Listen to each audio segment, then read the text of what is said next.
E aí, pessoal, tudo bem? Espero que vocês estejam bem, que na semana passada vocês tenham curtido muito o Festival Solidário. Nós passamos de mais de 1.000 caixas da esperança para abençoarmos aí famílias carentes da nossa grande Campinas, da nossa Campinas. E, gente, na outra semana retrasada, nós encerramos a série dos Salmos, né, orando os Salmos. Espero que tenha sido feito muito bem para a sua vida, assim como abençoou muito a minha vida, tá? E hoje nós estamos iniciando uma nova série com o intuito de nós abençoarmos as pessoas que estão ao nosso redor, tá? E nessa série nós vamos conversar a partir da terminologia em inglês bless.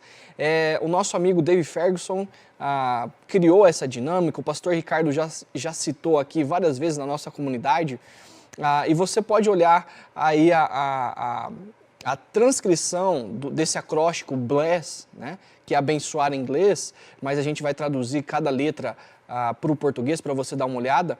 E nessas 5 semanas nós caminharemos a partir dessa terminologia, né, dessa ênfase de abençoarmos aqueles que estão ao nosso redor. E olha só, por que nós estamos iniciando essa série de estudos para vocês conversarem e praticarem?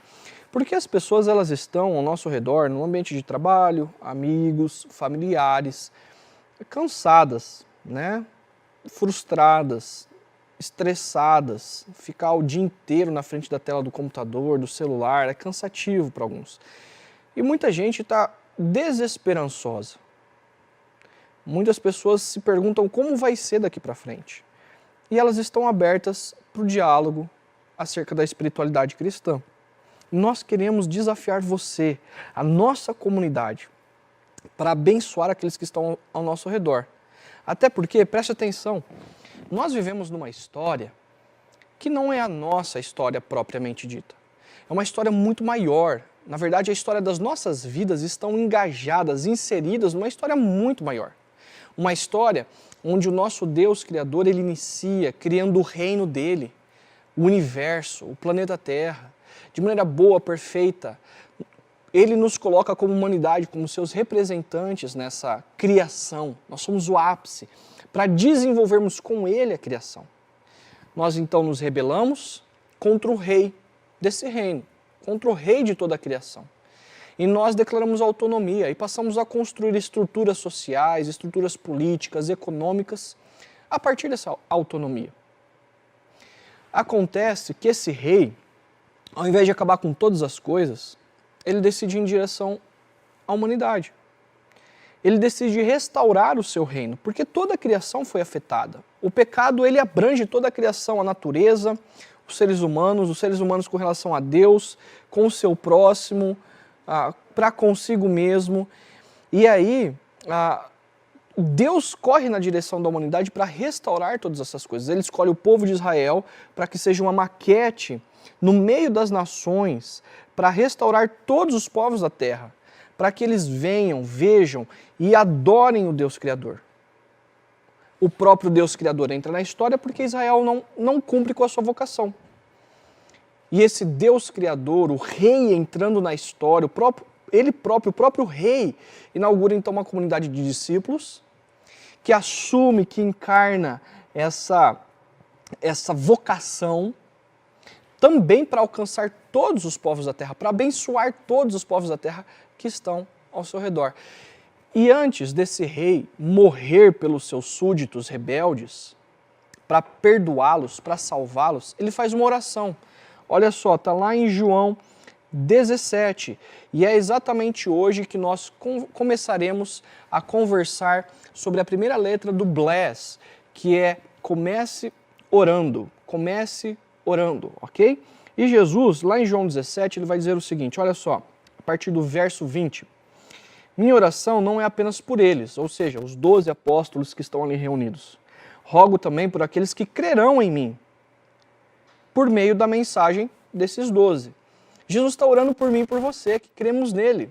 Ele está pedindo a bênção de Deus no futuro, que alcança a mim e a você. Para que não só esses 12, mas para que aqueles que crerão em mim, né, sejam um. Pai, como tu estás em mim e eu em ti. que eles, no futuro, também estejam em nós. Para quê? Para que o mundo creia que tu me enviaste. Dei-lhes a glória que me deste, para que eles sejam um, assim como nós somos um. Eu neles e tu em mim. Que eles sejam levados à plena unidade, para que o mundo saiba que tu me enviaste e os amaste como igualmente me amaste. Então perceba o seguinte, Jesus ele está orando não só pela sua comunidade de discípulos, aqueles 12 apóstolos, a comunidade de 120, a comunidade maior, mas por aqueles que viriam a crer. Jesus orou por mim e por você. E ele começa com oração. E eu quero desafiar você o seguinte, comece orando inclusive pelos seus amigos, parentes, amigos de trabalho que você via aí antes da pandemia. Então pense em alguém que você convivia sempre, constantemente, talvez ainda conviva, mas agora pela internet, né?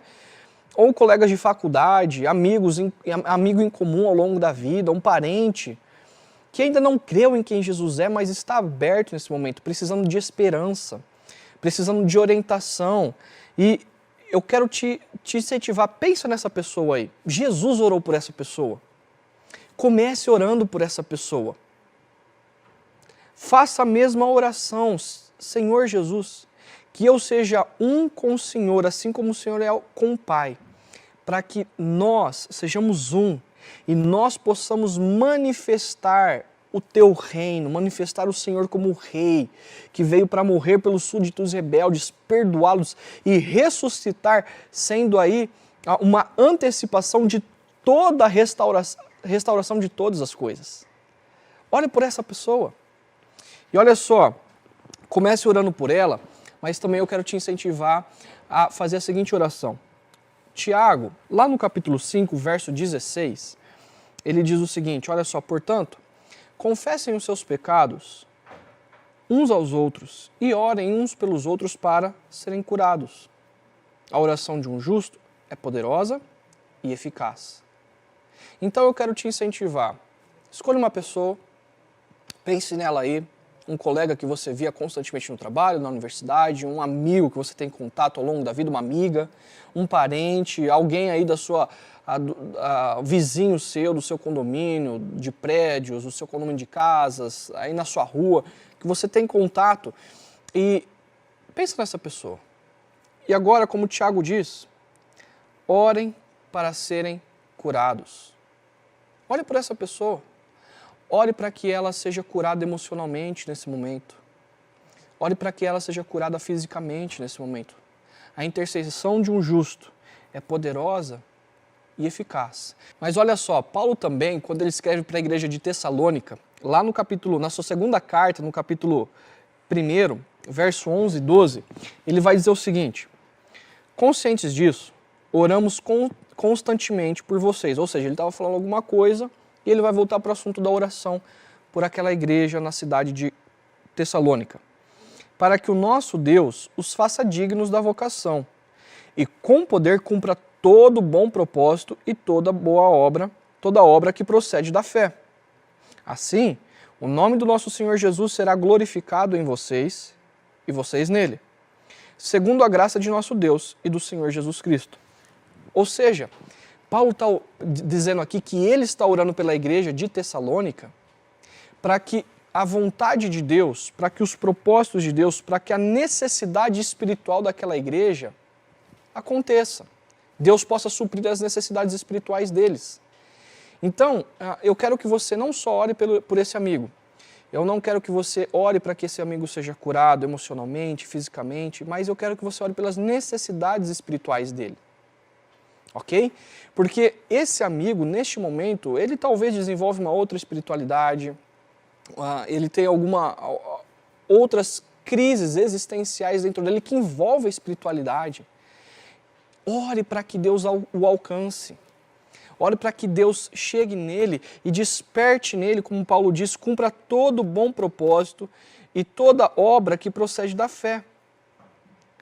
Para que Deus se revele a ele de alguma maneira, seja através da sua vida, através de algum amigo, através de um vídeo, através de alguma mensagem, talvez um momento de dor, é a oportunidade. E aí nós vamos para o nosso quarto desafio. Olha só, Paulo, para a igreja de Colossenses, ele vai dizer o seguinte, ele está compartilhando acerca da vida dele, E ele vai pedir para que a igreja de Colossenses ore por ele. Ele vai dizer lá no capítulo 4, verso 3 o seguinte, olha, ao mesmo tempo, orem também por nós, para que Deus abra uma porta para a nossa mensagem, a fim de que possamos proclamar o mistério de Cristo, pelo qual estou preso. Paulo está pedindo para que a igreja de Colossenses ore por ele, para que ele, estando preso, tenha uma oportunidade, uma porta seja aberta, para que a mensagem seja espalhada. Então perceba, ore por aqueles que crerão, pelos seus amigos, parentes, vizinhos, ore para que eles sejam curados, escolha uma pessoa e ore para que ela seja curada, fisicamente, espiritualmente, emocionalmente nesse momento. Terceiro, ore pelas necessidades espirituais dessa pessoa. E quarto, ore para que Deus abra uma porta, para que a mensagem do Evangelho chegue até essa pessoa. Então, essa é a maneira que nós queremos te incentivar a começar orando. É uma das maneiras que nossa comunidade, você, a Igreja de Jesus, pode abençoar aqueles que estão ao nosso redor. Ok? Ore para que essa pessoa também receba, Deus abra uma porta para receber a mensagem de Cristo, do mistério de Cristo, como Paulo fala. E ela compreenda e se renda a esse rei que entrou na história para morrer pelos seus súditos rebeldes, para restaurá-los. Não só os súditos, mas toda a criação. O objetivo final da história que nós vivemos é a restauração de todas as coisas. Restauração no relacionamento para com Deus, para com o próximo, para conosco mesmos, para com a natureza, para com o meio ambiente, para como Deus sempre planejou que fosse. Para que eu e você, embora os nossos prédios estejam fechados, eu e você, a Igreja de Jesus, esteja em missão na história, neste momento com pessoas que estão necessitando de auxílio. Então, os 3 desafios que eu quero dar primeiro, compartilhe com o seu grupo, agora nesse momento, o nome dessa pessoa que veio na sua cabeça. Aí você escolheu ela, digamos que involuntariamente, né, ou intencionalmente, compartilhe o nome dessa pessoa, um pouquinho da história dela e diga, eu vou orar por essa pessoa. Ok? Segundo, por quais razões você pode interceder neste momento por essa pessoa? Você conhece um pouquinho da história dela, do seu colega de trabalho, da universidade, o colega aí, você sabe do casamento, você sabe da vida financeira, você sabe da vida emocional dela, às vezes vocês compartilham. Compartilhe aí com o seu grupo, não é uma questão de preocupação para que o grupo também possa interceder por essa pessoa. E terceiro, ore para que Deus abra uma porta. E participe disso, sabe como? Semana que vem a gente vai falar sobre ouvir. Então, aproveite a oportunidade, ore para que Deus abra uma porta, além das outras orações, e entre em contato com essa pessoa apenas para ouvi-la. Assim você já vai sendo desafiado até inclusive para a semana que vem, ok? Que Deus abençoe muito sua vida e que vocês tenham tempo agora de conversa, de oração, na presença de Deus. Que Deus abençoe muito o seu grupo pequeno, que Deus abençoe muito a sua vida e que nós possamos de fato termos consciência da bênção de Deus sobre nós, para que nós possamos estender essa bênção para aqueles que estão ao nosso redor. Começando com oração. Deus te abençoe.